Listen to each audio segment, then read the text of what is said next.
Welcome to Moments with Marianne. This is your host, Marianne Pastana. And we're here today with special guest, Jason Feifer, who's here to share with us his new book, Build for Tomorrow, an action plan for embracing change, adapting fast, and future-proofing your career.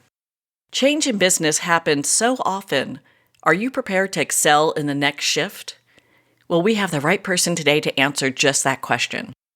So Jason Feifer is an author and the editor-in-chief of Entrepreneur Magazine, host of the podcast Build for Tomorrow and Problem Solvers, a keynote speaker, startup advisor, and nonstop optimist machine. His goal is to help you become more resilient and adapt in a world of constant change, so you can seize new opportunities before anyone else does. So let's welcome to the show, Jason Feifer. Thanks for having me. Great to be here. What an honor it is to have you here and to talk about this book. Oh, my goodness, what even inspired you to write this? Well, I had noticed through my work as editor-in-chief of Entrepreneur Magazine that the thing that seemed to drive success when I was looking at the accomplished entrepreneurs I was meeting, the accomplished leaders, the thing that seemed to drive success across them all was adaptability. It was the ability to see change, which was always happening, as an opportunity. And I got to wondering how that happens. How do people become good at that? Because it's definitely not something you're born with. It's a skill you can learn. And the pandemic turned out to be an incredibly instructive moment because we all got to see everybody go through the same change at the exact same time and then radically diverge in what they were doing. And some people tried to cling as hard as they could to what they felt they were losing. And other people started to very proactively, or well, I guess not proactively because nobody could have predicted it, but actively redefine themselves and their work.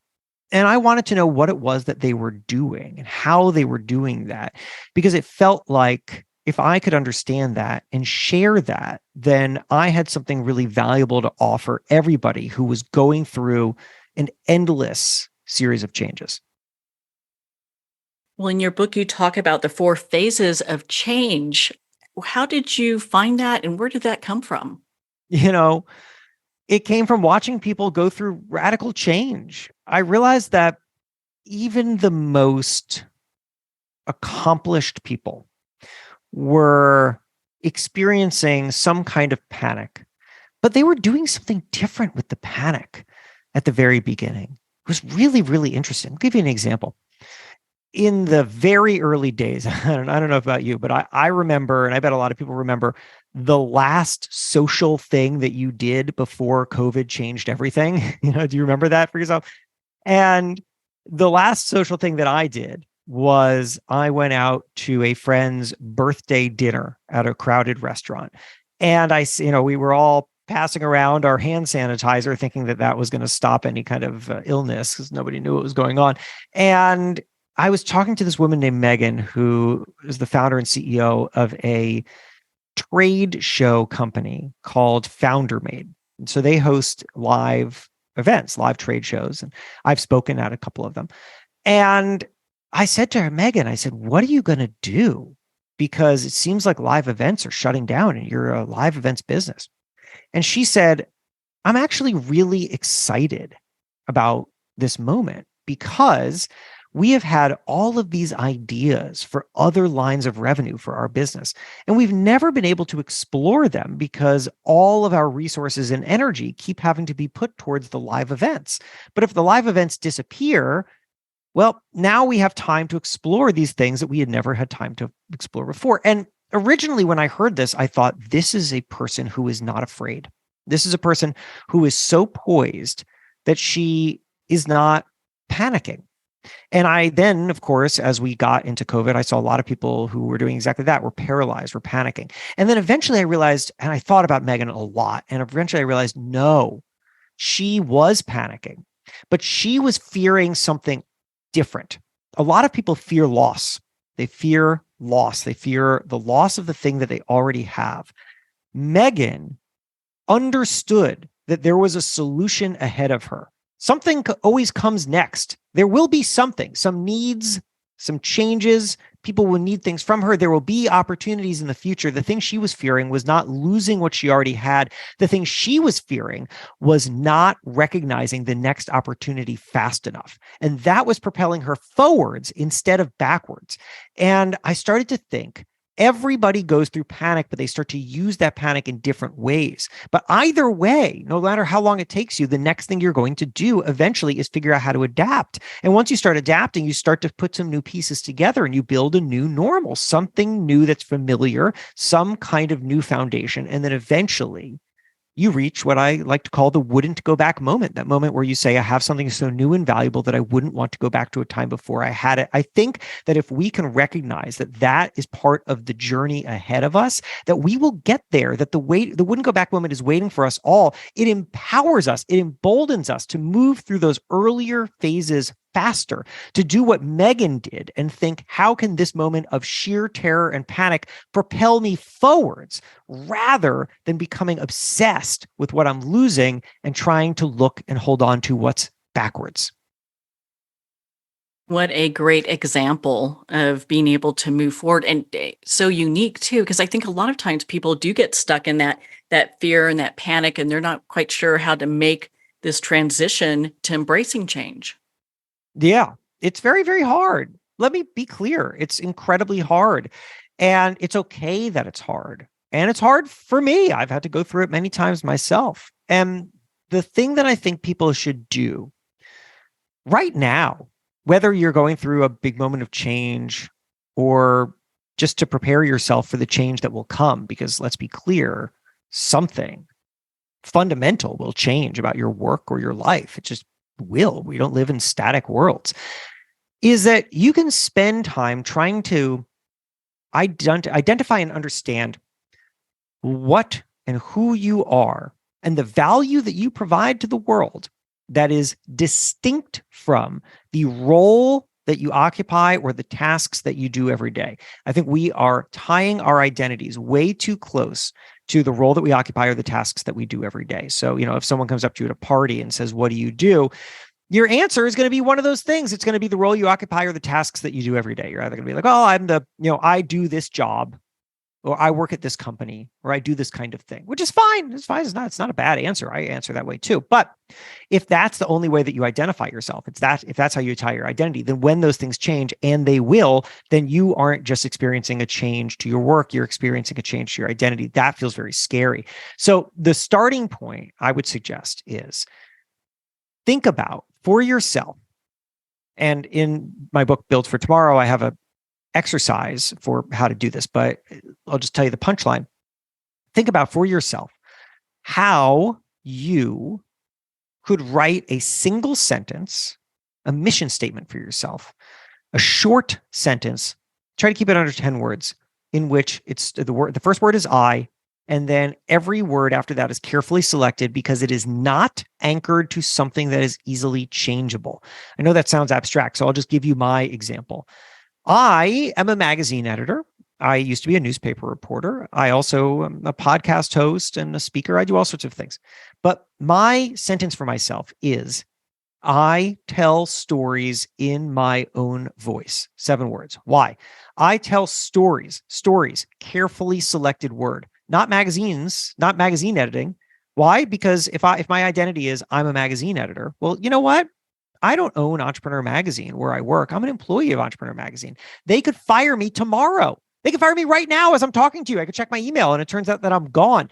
And if my identity is I'm a magazine editor, I'm one phone call or email away from losing my identity. Nothing is stopping my boss from firing me. That's a dangerous place to be. I don't like that instability. So I tell stories. Now I'm picking a word that is not easily changeable that I have control over. I'm telling stories right now. I do it every single day in lots of different ways. I could continue to do it in new ways that I haven't even thought of right now. And then in my own voice, those words are me setting the terms for how I want to operate at this phase of my career. We can change the mission statement, but I'm telling you that if you step back and start to think, what is the sentence for you? You will start to recognize that you have transferable value, that you have something that you love to do, something you're good at, something that you can do for others, that you can find infinite ways to do that. So that if one thing changes, if the way that your work changes, if you get laid off or fired, whatever the case is, that you can say, there are other ways to do this singular thing because the singular thing has not changed. That could be, I love building things. I like solving complex problems. I help teams achieve greatness. I help people find what they love. Whatever the case is for yourself, once you recognize that and really embody it and live it, you will recognize that the way that you're doing it now is just one way to do it. And when change comes, that's okay. So, does a lot of this have to do with changing our perspective on when things happen? Instead of going into this place of panic, we kind of sit back, look at it a little bit more rationally, and decide, okay, change is happening. I've got to go do a flow with this. Yeah, it's about understanding that change can create opportunity and then giving yourself the frameworks to recognize that you are more flexible than you realize and that this moment of change presents new opportunities too. I mean, think about it this way. When something changes, it doesn't just change for you. It changes for other people too. I mean, right now, for example, we are going through a very unpredictable economy. That is creating a lot of change for a lot of people. Industries are contracting. People are losing their jobs. They're very worried about losing their jobs. People's finances are in flux or unanticipated. Well, okay. If that's happening to you, that can feel very scary. But consider that it is happening to other people too. And what does that mean? That means that they are in need. It means that they have problems. And maybe you can solve them. And maybe the people who they usually turn to solve their problems, whatever that is, either individuals or companies that have products or services, that maybe they are no longer exactly what these people need right now. You could start to offer your services. You could start a business, or you could just refashion yourself into a person who presents presents their skills in a different way, or explores new opportunities that maybe you have something that a company needs that you didn't think of before. And once you start to think about it like this, that you are not just a person who is experiencing the change yourself, but rather that you are a person who can be a solution to other people's change, then we really start to think about how we can find great new opportunities in times of disruption. And there are a lot of things that you can do as well to start to prepare yourself for that. And maybe we should talk about that, which means, for example, that it's not just about understanding yourself, but it's also about constantly being aware of the skills that you have and the skills that you can build. Because, I don't know, I mean, you've probably throughout your career developed one set of skill, but at the same time, realized that, whatever the next step is that you need in your career are going to require other skills, right? I mean, and so you have to start thinking, well, how do I position myself? When do I learn those things? Because if you don't, then you're never going to get where it is that you want to go. I don't know. Does that resonate? Because I have a whole way in which I have reoriented my own career around that exact realization. And it did not come easy, and figuring out what to do with it didn't come easy. But once I got it, it changed how I approach everything. I find that fascinating because a lot of people do get stuck in, I was doing this one thing for my career and now I'm having to make a change. And how difficult is that? Yeah. Here's what I would like people to think about. In front of you right now, literally right now, everybody who's listening to this, without exception, right now, there are two sets of opportunities in front of you. I like to think of them as opportunity set A, opportunity set B. Opportunity set A is everything that is asked of you. So if you have a job and you have a boss and that boss expects you to do things and you're going to be measured on how well you do those things, that's opportunity set A. Do a good job. Then there's opportunity set B. Opportunity set B is everything that's available to you that nobody's asking you to do. And that could be at your job. That could be new skills that you develop. That could be joining a new team, taking on new responsibilities, but it could also be things that are outside of your job. It could be that you like listening to podcasts, and so you go and start a podcast. It could be that you always wanted to be really good as a public speaker, and so you put yourself into a position where you're going to learn that thing. Maybe you take some classes in public speaking or debate, whatever the case is.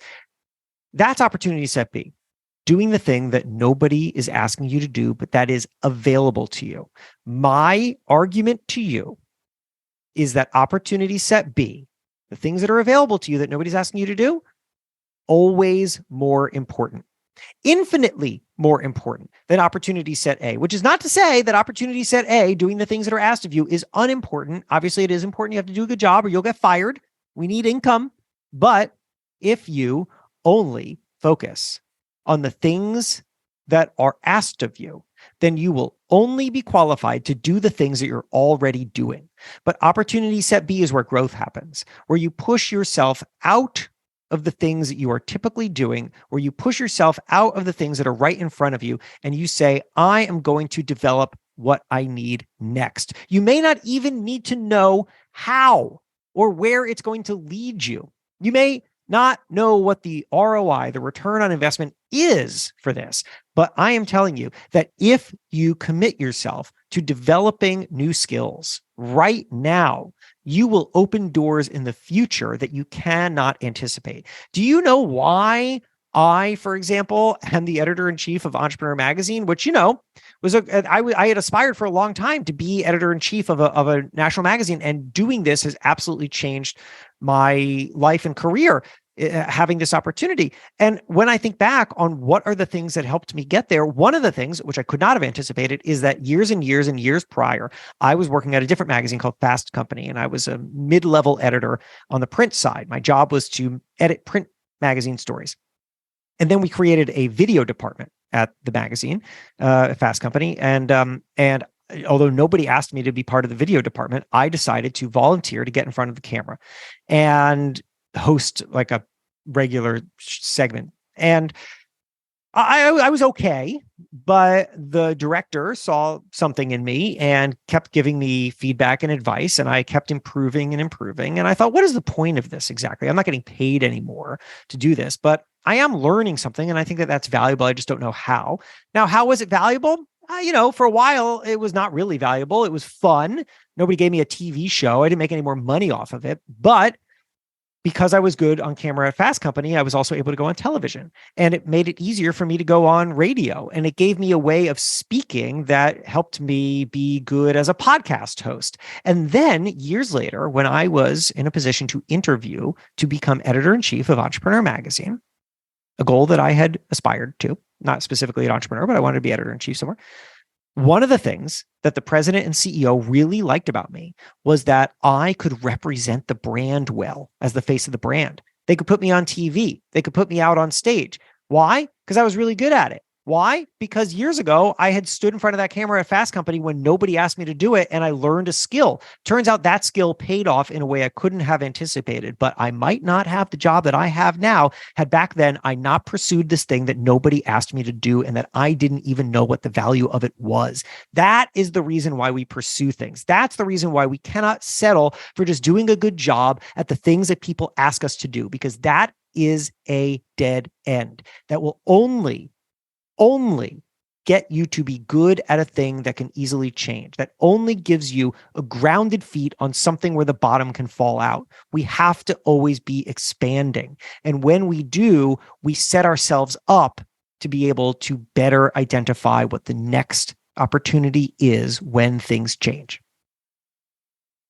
So when we look at how to expand in that way and add to our skill set, are we looking for new and innovative ideas or things that may parallel with what we're currently doing? I think that that's up to you. I think that it is a useful place to start by thinking, if you are in a career or a field where you see pathways of advancement and you are interested in pursuing them, it's worth being really attentive to what skills do you need to develop next. I was always very attentive to that when I was looking at my own career unfolding. I was thinking, what skills do I have as an editor? What skills don't I have as an editor? What do I need to do? And how can I, frankly, get them faster? I thought about that a lot. So, for example, for me, and this is specific to the media world, but that's my background is the media world. When I was a junior editor at my first national magazine job was at Men's Health. So I was a junior editor at Men's Health, and I was mostly editing smaller stories. And I knew one of the things that I needed to do was to become better at longer stories. And Men's Health wasn't really giving me enough opportunities because there were lots of people above me who were getting those opportunities, and they weren't going to let the kid write all these big, long stories. So you know what I did? I just started writing them for other people. I started writing longer pieces for other magazines in a freelance capacity. I started to figure out how I could develop myself as an editor and a storyteller in other ways, because I was recognizing this is the next skill that I need to develop. And then when I took a new job, and I've moved jobs many, many times, I basically you know what I do is every time that I've ever taken a job or thought about leaving a job, it's because I'm asking myself two questions. Question number one is, what do I need to learn? And question number two is, have I learned it? And so when I went to Men's Health, what did I need to learn? Well, I needed to learn a whole bunch of things that Men's Health was really good at teaching me in terms of working at a national level and editing these kind of very tightly packaged things that Men's Health was really good at. But I wasn't getting other opportunities there. So eventually I looked at myself and I said, well, have I learned it? Yes, I have learned it. Well, then I have to go. I have to go somewhere else where I can learn new things. It's the reason why I kept switching jobs. What do I have to learn, and how, and have I learned it? And so when you start to think this way, you start to recognize the things that you need to know next, and you start to accelerate your timeline for learning them so that you can accelerate the growth of your career. But that's not to say that everything that you do has to be linear like that. Some things can be totally asymmetrical, where you might say, you know, I would just be really delighted to take more seriously this thing that I'm interested in. And let's just use, I don't know, public speaking as an example. Let's say that you're in a role in which public speaking is not really demanded of you at all, and it may never be demanded of you, but you find it interesting. You've seen people speak on stage and you found that to be compelling, and you realize that you're not very good at it. Then when words come out of your mouth, they sound kind of stammering, whereas in other people's mouths, they sound pretty good. And you think, wouldn't it be good to know how to do that? Fantastic. Pursue that. Take classes. Put yourself in uncomfortable situations. Why? Because maybe you will develop that skill, or maybe you'll just develop the skill of doing new things, which is valuable by itself and will take you to places that you just cannot anticipate. And also, you'll learn skills that you will start to apply in ways that you cannot anticipate. So maybe because you took public speaking skills, isn't it funny as I say public speaking, I'm stammering on that. As you take public speaking classes, maybe you become more commanding and convincing in meetings. Maybe you become better at interviewing for other jobs. Maybe you start to be able to represent your company or your industry at industry events, which raises your profile, which completely changes your career. You cannot know what is going to be ahead of you until you actually put yourself in a position of developing those new skills and then playing out how they impact you. So it isn't prescriptive in terms of whether or not this is something that you know you need, or rather that, or whether it's just something that you are interested in. But either way, push yourself, because nobody else will. Well, on that note, we're going to pause here for a quick break. We've been speaking with Jason Feifer in regards to his new book, Build for Tomorrow. We'll be right back after these messages. Are you a coffee lover who wants to make a difference? Look no further than Fire Department Coffee, a veteran-owned business that gives back to support first responders in need. Each batch of coffee is freshly roasted right here in the USA by a dedicated team of first responders and coffee experts. So when you enjoy a cup of Fire Department coffee, you're not only drinking high-quality coffee, you're supporting members of your community. Start your day with a coffee that gives back. Visit firedepartmentcoffee.com. That's fire, DEPT, coffee.com. Are you looking to untangle life's riddles? Discover the profound teachings of Dr. Shai Tabali, renowned philosopher, best-selling author, and your guide to self-empowerment. With methods that harmonize psychological and spiritual principles, Dr. Tabali's wisdom offers a pathway to holistic transformation. Take that first step today and join thousands globally and embrace the journey to higher consciousness. Visit shaitabali.com, that's SHAITUBALI.com now. Are you chasing profitability yet losing fulfillment? Let me introduce you to your solution, the Relaunch Company. I'm Hillary DeCesar, an entrepreneurial performance coach, fearless leader of the Relaunch Company, here to help put the pedal to the metal and relaunch your business your way. Visit www.therelaunch.com. Take the free quiz to learn 3 steps towards waving goodbye to burnout and hello to success. I'd like to thank Jason Eastwood at Guitarfulness for sharing his inspiring music and talent with us. His music is known worldwide for cultivating atmospheres of harmony, inner peace, and clarity. Visit Jason's website at guitarfulness.com. Join his newsletter, be part of his community, and download his music. Welcome back to Moments with Marianne. We're here today with our special guest, Jason Feifer, who's here to share with us his new book, Build for Tomorrow, an action plan for embracing change, adapting fast, and future-proofing your career. Before we went for break, we were talking about what it takes to future-proof your career, and it seems in many ways you've done that yourself.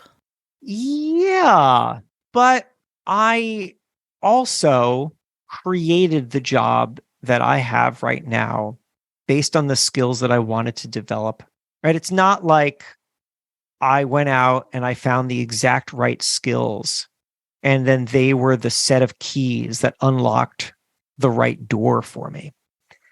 Instead, what happened was that I spent a lot of time building myself for opportunities that I didn't exactly know how to define. But I had also programmed myself to always be thinking about what new opportunities are available because I am doing something, right? So as soon as I became editor-in-chief of this magazine, for example, I thought, what are the opportunities that are available now that go beyond just doing a good job at the job that I have? And the answer was fascinating because the answer was that, well, I could establish myself as an authority in a field. And if I do that, I will have a following and I could write a book. And what will the book do for me? Well, the book, I guess, could also then lead to speaking opportunities. And the speaking opportunities could lead to consulting. And the consulting could lead to, right? You see what I'm doing? I'm trying to think through how one opportunity leads to the next, and then taking very seriously what it would mean to go down that path. And we can all do this at any time. But if we don't go through that exercise, then we don't have theses on what growth looks like. And if we don't know what growth looks like, well, then we may never pursue growth to begin with. And I really love, and I've always done this throughout my career, having a plan and then having a plan to abandon the plan. Right? All those things that I just said there, some of them I do, some of them I don't exactly do. I'm not really a consultant, but I like to game out what next steps could look like and then move towards them, knowing that the important thing in moving toward goals is not the goal itself, right? We spend a lot of time talking about goals, but I think that goals are not actually about the destination of the goal. The goals are really just an excuse to move towards something. It's just about the movement. It's about having an idea, a direction to go in. If you're lost in the woods, the thing you should not do is wander aimlessly in a circle. You'll never get out. You need to have some direction to go in. But that doesn't mean that it's the right direction. It's just a direction. It's somewhere to go. And then along the way, you will stumble upon some new information that might inform how you are going to then change the direction. If you're in the woods, for example, you might pick a direction to go in, you go for a while, and just because you're walking due north doesn't mean that when you hit a river that you should cross it and keep going north. Maybe instead you should follow the river. And the same thing is true in careers. Have an idea of where it is that you go, but as you're moving, you will gather new information. You will discover new things about yourself, and you will say, oh, maybe actually this is what I should be doing. Let me pursue that a little bit more. And in doing so, you don't limit your options. I remember interviewing Malcolm Gladwell a while ago. Malcolm Gladwell, of course, best-selling author, podcaster, etc. And he told me this really fascinating thing. We were talking about what I had asked him, what makes a Malcolm Gladwell story? Like, what makes a Malcolm Gladwell project? Everything that he does is so distinctive. So what makes that? How does he decide what a Malcolm Gladwell project is? How does he say yes or no to something? And he said, to the best of his ability, it's impossible not to do this fully, but to the best of his ability, he tries never to define who he is or what he does. Why? Because he said to me, and he said these words, and I immediately wrote them down on a sticky note and stuck them on my wall. I would encourage you to do the same. He said, self-conceptions are powerfully limiting. Self-conceptions are powerfully limiting. The idea being that if you have a too narrow definition of what it is that you do and who you are, then you will turn down all these opportunities that don't match that narrow definition of self. And what we need to do is instead walk through the world with a very broad definition of ourselves. There are lots of things that we could do. There are lots of directions that we could come across. We should commit ourselves to some of them, and we should just explore or experiment with others. And we'll know the difference as we keep going.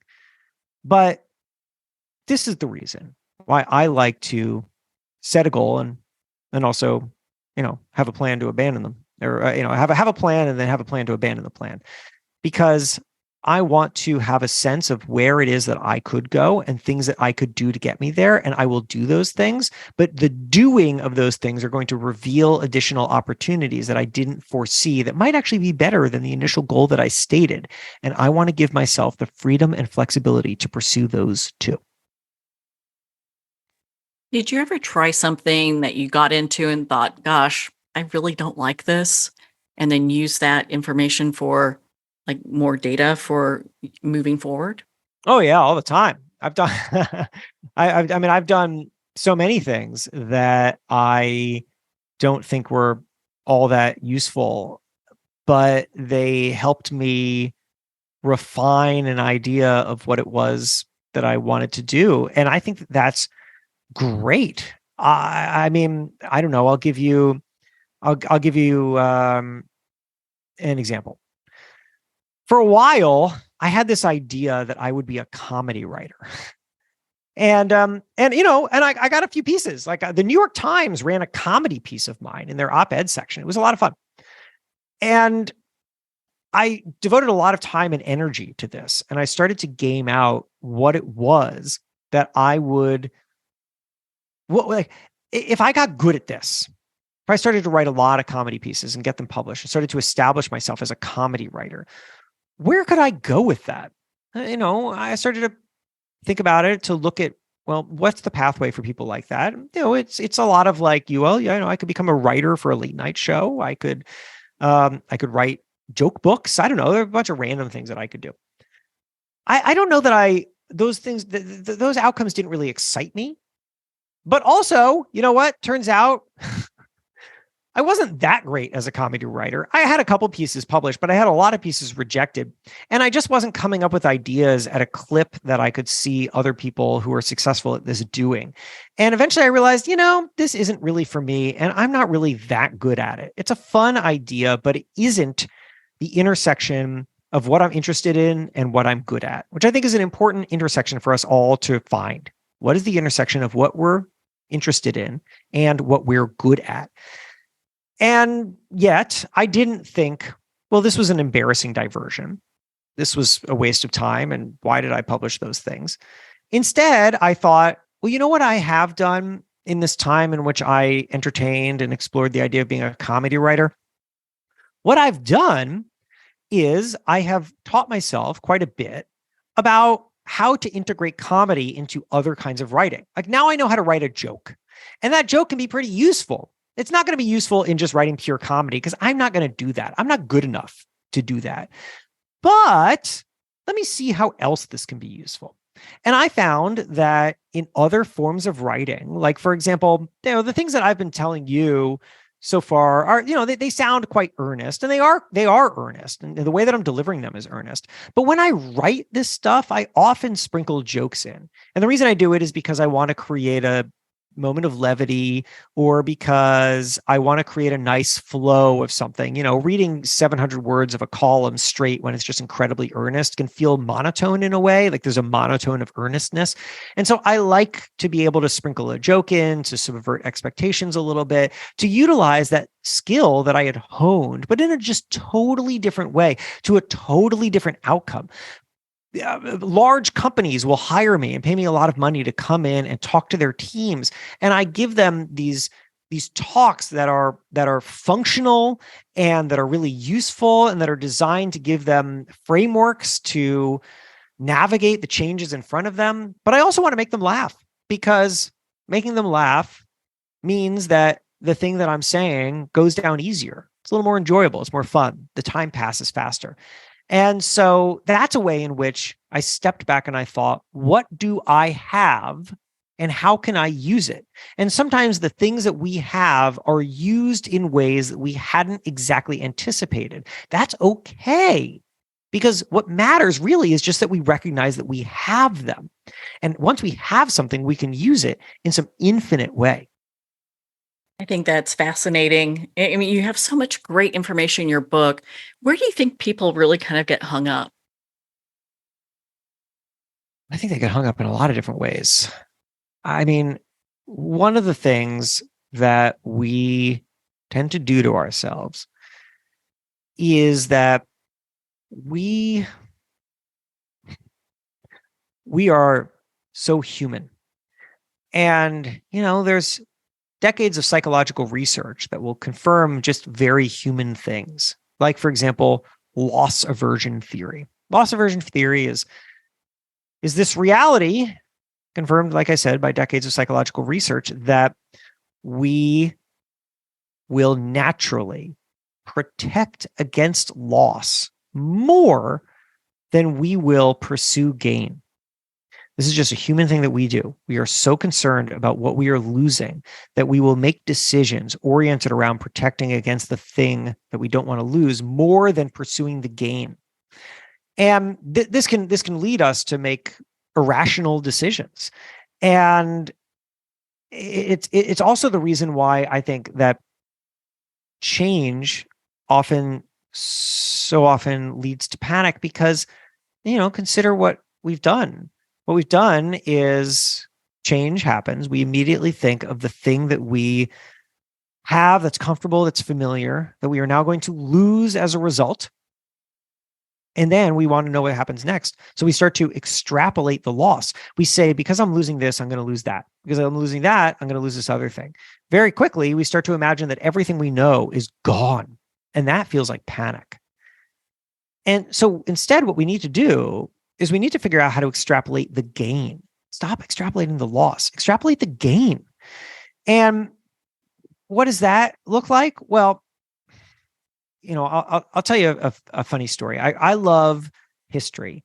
And the reason I love history is because the story has been told, right? Which is to say, we don't know how our own story plays out. We don't know how the decisions that we make today or that we make as a culture today are going to play out. We can hypothesize, people can be hyperbolic, but we don't really know. Nobody really knows. But you look back at history and you can see actually what happened. And so one of my favorite little moments of the history of innovation, which I'm totally fascinated by, is this. So in the late 1800s, the dawn of recorded music, the phonograph is introduced. The phonograph is basically like the first record player. And it was fascinating, here for the very first time, consider it, the very first time in human history, you could hear music without a human being performing it in front of you. Right? Up until then, the only way to hear music was to have a human being perform it in front of you, to play an instrument in front of you. Now suddenly a machine could do it. It was mind-blowing. People didn't believe that it worked at first. They thought that maybe a band was hiding behind a wall somewhere. But eventually they did believe it, and they loved it. You know who hated it? Musicians. Musicians hated it because they, of course, saw themselves being replaced by machines, something that we still worry about in different capacities today. And the leader of the resistance was this guy named John Philip Sousa. John Philip Sousa was a very famous composer at the time. He is the author of military marches that you are still familiar with today. Da, da, da, da, da, da, da, da, da. That's John Philip Sousa. John Philip Sousa, he wrote this incredible piece. So it's so worth looking up. It's called The Menace of Mechanical Music. It ran in Appleton's magazine in, I think, 1906 or 7.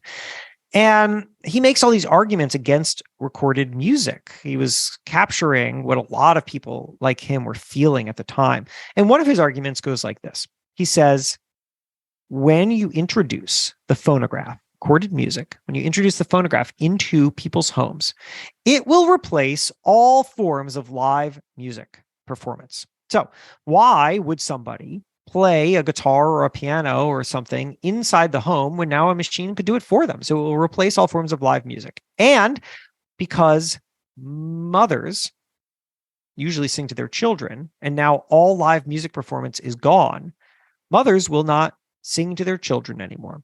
And because children grow up imitating their mothers, and now the mothers are no longer singing, the children will instead grow up to imitate the machines.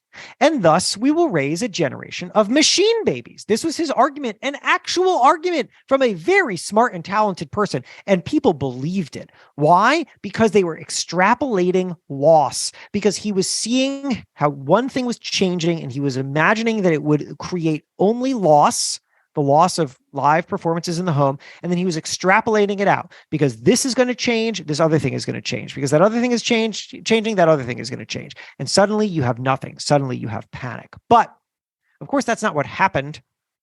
So what would have happened if instead John Philip Sousa extrapolated gain? What if instead he asked 3 things, 3 questions? Please ask these questions of the change that you experience next. Here are the questions. Number 1, what is changing? Pretty straightforward. Number 2, what new habit or skill am I learning as a result? And then number 3, how can that be put to good use? I mean, think about it for John Philip Sousa.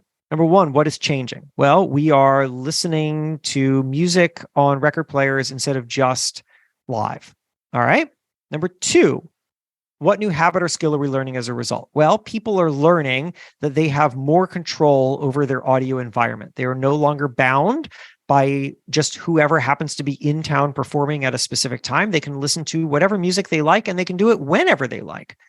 That's liberation. Number 3, how can that be put to good use?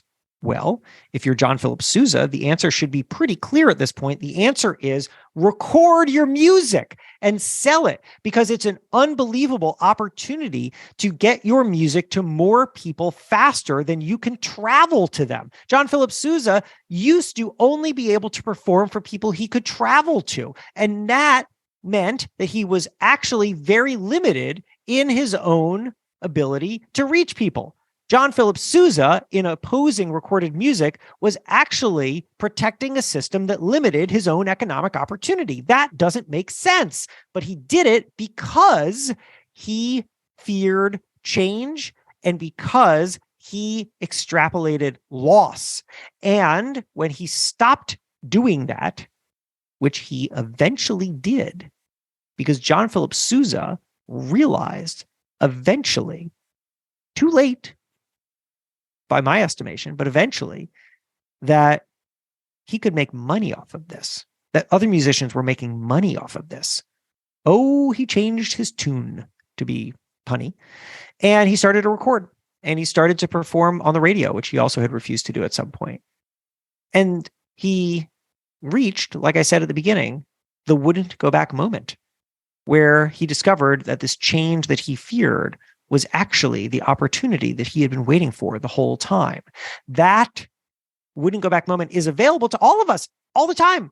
It just is. But to get there, we're going to have to stop extrapolating loss, and we're going to have to start extrapolating gain, and start to imagine what value is coming from change so that we can start to move towards it. It's so interesting. In your book, you talk about new normal and the normal we're at and the new normal. And it constantly seems to be in a cycle in many ways. We're in our normal, looking at the new normal. How do people get to this place where they can let that fear go and really embrace a new set of change and thought processes? One of the most important things that you can do is also going to be the most simple. And this came to me from a really brilliant woman named Katie Milkman, who is a professor at Wharton and studies behavioral change. And I had asked her a similar question to you. What is something that people could just do right now to start to explore the value of something new in front of them? And she said, it's going to sound pat, but the answer is experiment. Because the thing is, we often think about new things as if they are long-term commitments. We think that doing this new whatever, trying this new whatever, taking this new job, moving to this city, whatever the case is, that this is a long-term commitment, that we are locking ourselves in. And as a result, of course, we don't really want to do those things because we are afraid of the long-term commitment, not because we're commitment folks, because we just don't know if it's a good idea. And so as a result, we just kind of try to get out of it, to not try it at all. And Katie said, one of the best things that we can do is to just reframe that decision in our head. It's not a long-term commitment. It is an experiment. Think about it as an experiment. Say to yourself, this is an experiment. Give the experiment some terms. This is something I'm going to do for the next 3 months, whatever the case is. And then you go into it with a totally different set of expectations, because now this is no longer about whether or not this works out for you. An experiment doesn't have to work. The point of an experiment is not success. The point of an experiment is data. The point of the experiment is just to see what happens. And maybe the experiment is a success, or maybe the experiment is a failure, but you learn something either way. You learn what you like or you learn what you don't like. And those are both useful insights. So experiment. That is the first thing that we can really do once we have a change in front of us. And we have to do something. And it seems scary, but it doesn't have to be, as long as we reframe exactly what we're getting into. So how do we get to this place where we really embrace change? Our brains are like, hey, there's change happening. I'm seeing this more as a positive event. How do we get to this place of embracing that? Well, the way that you do it is that you do it. I mean, that sounds like a punt, but also I think anybody who has ever navigated some kind of change and come out on the other side of it will recognize that it just becomes easier the more that you do it, the more that you can prove to yourself that good things will come from it. I remember standing on, we talked about public speaking a little bit earlier. I remember standing on the side of this stage the very first time that I was ever going to give a keynote talk. This was maybe 2006, Scottsdale, Arizona. I'd flown out there. I'd been invited to talk. I was opening up for Marcus Lemonis, this guy from CNBC's The Prophet. And I had never done anything like this. I never stood in front of an audience of people and just talked for 20 or 30 minutes or whatever it was. And I came up with a talk and I practiced it and I practiced it and I practiced it, but I didn't know if it was going to be any good. I didn't know if the audience would like me. I didn't know anything. I was really scared. But I was doing it. The reason I was doing it was to go back to things that I was saying earlier, because it was opportunity set B. I wanted to know what would happen if I pursued this line of work. But that didn't make it easy, made it scary. And so I was standing on the side of this stage, and there's this guy, and he's introducing me. And I'm trying to think to myself, what is it that I can say to myself that will just get me on the stage, that will just make this experience make some sense? I was so nervous. And then something hit me. A thought hit me. And that thought was, I can't wait to do this the second time. I can't wait to do this the second time, because, I came to realize that if I think of this as make or break, the stakes are very high. I go out on the stage, I don't know what I'm doing. It better be really damn good, or else it is a disaster. That makes it impossible to get out on that stage. But if instead I think the point of this is actually just to do it again, like the whole point of this is just to learn so that next time it's better. Because I don't know how to do this. Here I am standing on this stage. I don't really know how to do the thing I am about to do. But in 20 or 30 minutes, as soon as it's done, I will know so much more. I will know so much more than I do right now. And the only way to get there is to go out and do it. So I can't wait to get to the second time. That's the whole point of this. That changes the dynamics. That changes the way that I feel about the work that I am about to do. It lowers the stakes, just makes it about the experience. It makes it about what comes next. And that is part of the answer, because you have right now these changes in front of you, and you don't know what the stakes are or how it's going to feel. And so what you do is maybe you avoid it, or maybe you wait until the very last second. Maybe you find some way out. But what if instead you just say to yourself, this is new. This is scary. Can't wait to get to the second time. First time is going to suck. Going to be uncomfortable. I got to do it because I just have to learn what it's like. I have to not be the novice. And that means there's only one way out, and that's through. So I'm going to do it. I'm going to get to the second time. And once you're there, you know so much more. Well, Jason, I know you have this great podcast. I'd love to hear more about your show. Oh, yeah, thanks. So I have a podcast. I'd love for people to check it out. It's called Help Wanted. And Help Wanted is a show that I host with my friend Nicole Lappin, best-selling money expert. And we bring on people who have work problems, sticky work problems, and then we talk them through a solution. It is very much like it's like the most supportive work call-in show you've ever heard, where Nicole and I, we spill it all out, our own failures, our own problems, our own lessons and solutions. But we are helping people through everything from big career changes to difficult conversations with their boss.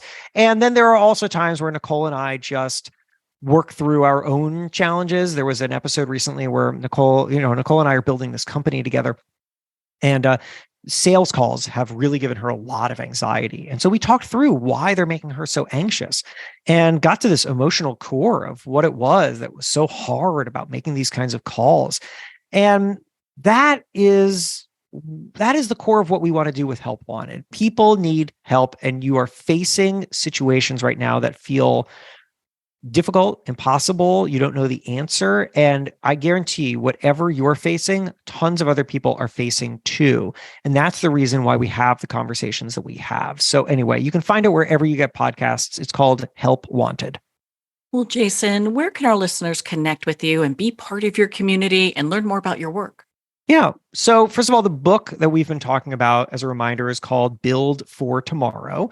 And you can find Build for Tomorrow wherever you get books. There's the audio book. You find it on Amazon, Audible, whatever. You can get it in ebook. You can get it in hardcover. Again, Amazon, Barnes & Noble, your local bookstore, whatever.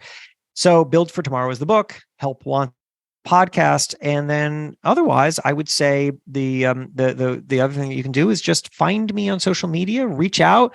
I'm on Instagram, I'm on LinkedIn, and I would love to hear from you. I promise I will respond to your DM. Well, Jason, thank you so much for taking the time to be on the show with us here today. Oh, well, thank you. It's a pleasure. Well, thank you, Jason. It's been such an honor to spend this time with you and to talk about your new book, Build for Tomorrow, an action plan for embracing change, adapting fast, and future-proofing your career. Build for Tomorrow is available at Amazon, Barnes & Noble, and all indie retailers. And if you don't see it on the shelf, just ask for them to order it. Make sure to drop by Jason's website at Jason Feifer. That's Jason, FEIFER.com. Well, we're at the end of our time today. I'd like to thank everyone for tuning in. You've been listening to Moments with Marianne, where we make every moment count.